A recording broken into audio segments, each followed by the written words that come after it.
বাচ্চারা, একদম দুষ্টুমি করবে না। আমি তোমাদের জন্য খাবার নিয়ে এক্ষুনি ফিরে আসব। কিন্তু মা, একা একা যে আমাদের ভীষণ ভয় করে। যদি কেউ এসে আমাদের ক্ষতি করে? দূর বোকা, কে ক্ষতি করবে তোদের? আর তাছাড়া তোরা তো জানিসই এই জঙ্গলের প্রত্যেকে আমাকে কত ভালোবাসে, তাই চিন্তার কোনো কারণ নেই। মা, তারপরেও তুমি দ্রুত চলে আসবে কিন্তু। হ্যাঁ সোনারা, খুব দ্রুত আমি চলে আসব। এই বলে টুনি বাচ্চাদের জন্য খাবার খুঁজতে চলে যায়। ওদিকে চোখে সানগ্লাস পরে বিশাল এক শকুন ঢুকে পড়ে জঙ্গলে, আর উড়ে উড়ে জঙ্গলের সব ছোট পাখিদের হুমকি দিতে থাকে। তোদের সকলের সুখ শান্তিতে থাকার দিন শেষ। আজ থেকে এই জঙ্গলের উপর তোদের শাসন চালাবো আমি। কে কোথায় আছিস? সব কি শুনতে পাচ্ছিস? আমার প্রতিদিনের খাবার আজ থেকে তোরা জোগাড় করবি, আর যারা আমার কথা মেনে চলবে না তাদের আমি আস্ত গিলে খাবো। শকুনের ভয়ার্ত কণ্ঠস্বর শুনে জঙ্গলের পাখিরা ভয়ে কাঁপতে থাকে। ওদিকে টুনির ছানারাও কাঁদতে থাকে। মা, তুমি কোথায় মা? ও তো আমাদের দেখলে খেয়ে ফেলবে। আমার যে খুব ভয় করছে। জঙ্গলের শকুনের উৎপাত শুনে টুনি তাড়াতাড়ি তার ছানাদের কাছে চলে আসে। মা, তুমি এসেছো? ওদিকে বড় একটা পাখি এসেছে আমাদের জঙ্গলে। ও বলেছে প্রতিদিন যদি আমরা খাবার জোগাড় করে না দিই তবে ও আমাদের খেয়ে ফেলবে। এ কথা বলে ছানারা কাঁদতে শুরু করে। ওদিকে টুনির বাড়ির সামনে কাক, চড়ুই, টিয়া সকলে টুনির বাড়ির সামনে এসে ভিড় জমায়। হ্যাঁ টুনি, শুনছো? আছো নাকি বাড়িতে? কাক ভাই নাকি? এ তো কাক ভাই না, সাথে আমরাও আছি। দ্রুত বাইরে বেরিয়ে আসো, আমাদের আলোচনা করতে হবে যে। সকলের ডাকে টুনি বেরিয়ে আসে। কি হয়েছে? তোমরা হঠাৎ সকলে মিলে আমার বাড়ির সামনে? কি হয়েছে? এখনো কিছু শোনোনি তুমি? আমাদের জঙ্গলে যে শান্তি নষ্ট করার জন্য শকুন চলে এসেছে। হ্যাঁ, আমি তো শুনে দ্রুত আমার ছানাদের কাছে চলে আসলাম। যদি আবার আমার ছানাদের খেয়ে ফেলে ওই শকুন। হ্যাঁ টুনি, তোমার মাথায় তো অনেক বুদ্ধি। কিছু একটা করে এই শকুনকে তাড়াও না। টুনিদের আলোচনা চলছিল, তখনই শালিকের একটা বাচ্চা শকুন নিয়ে উড়ে উড়ে চলে এলো। একি আমার ছানা তোমার মুখে। ছেড়ে দাও বলছি। বাচ্চা শকুন, আমার বাচ্চাকে খেও না। শকুন শালিকের বাচ্চাটিকে মুখ থেকে নামিয়ে পা দিয়ে আটকে রাখলো আর বলতে লাগলো, আমার ফোন দিয়ে আটতে এখানে মিটিং করছিস আর বলছিস তোর ছানাদেরকে ছেড়ে দেব? কিছুতেই না, বুঝলি? কিছুতেই তোর ছানাকে আমি ছাড়বো না। মহারাজ শকুন, আমরা আপনার অসহায় প্রজা, দয়া করুন আমাদের উপর। শালিকের ছানাকে ছেড়ে দিন। আমরা আপনাকে কথা দিচ্ছি, আপনাকে নিয়ে আর কোনো মিটিং মিছিল করব না। বেশ, এবারের মতো আমি তোদের মাফ করলাম। এই নে শালিক তোর ছানা, আর 1 মিনিটের মধ্যেই আমার বাড়িতে তোর ছানার সমপরিমাণ খাবার নিয়ে হাজির হ। এই কথা বলে শকুন শালিকের ছানাকে রেখে সে স্থান থেকে চলে গেল। এরপর থেকে সব পাখিরা তাদের নিজেদের ছানাকে রক্ষা করার জন্য শকুনের বাড়িতে খাবার দেওয়া শুরু করলো।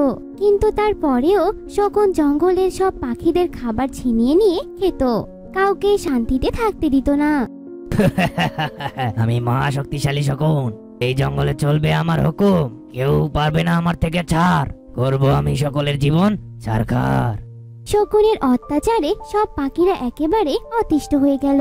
একদিন টুনি ভাবতে লাগলো, যেভাবেই হোক শকুনকে উচিত শিক্ষা দিতেই হবে। এভাবে সত্যি আর হয় না। মা, আমাদের শক্তি তো অনেক কম, আমরা তো ওকে সাহায্য করতে পারবো না। ওকে সাহায্য করতে পারবে ওর থেকেও শক্তিশালী কেউ। হ্যাঁ, ঠিক বলেছিস। আমি মোড়লের বাড়িতে দেখেছিলাম ওরা প্রতিদিন মুরগি আর মাছ খায়। যদি শকুনকে দিয়ে মোড়লের বাড়ির খাবার চুরি করাতে পারি তাহলে আমাদের কাজ মোড়লই করে দেবে। এ কথা বলে টুনি উড়ে উড়ে শকুনের বাড়িতে যায় আর ছড়া কাটে। দুষ্টু শকুন, বাচ্চা শকুন, জব্দ হবে বেশ। জঙ্গল থেকে কেটে যাবে শকুনের অত্যাচারের রেশ। টুনি ছড়া কাটার পরেই শকুনের বাড়ির সামনে গিয়ে শকুনকে ডাকতে থাকে। মহারাজ, মহারাজ শুনছেন? কিরে টুনি, কি বলবি শুনি? এনেছি যা আমার আজকের খাবার।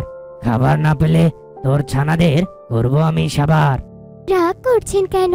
বলছিলাম আপনি তো আমাদের শ্রদ্ধেয় মহারাজ। আপনার কি আর ছোট ছোট পোকামাকড় আর আমাদের মতো পাখিদের ধরে ধরে খাওয়া মানায়? আপনার তো বাহারি রাজভোগ খাওয়া উচিত। আর আপনি শুনলে খুশি হবেন যে মোড়লের বাড়িতে আপনার দাওয়াত।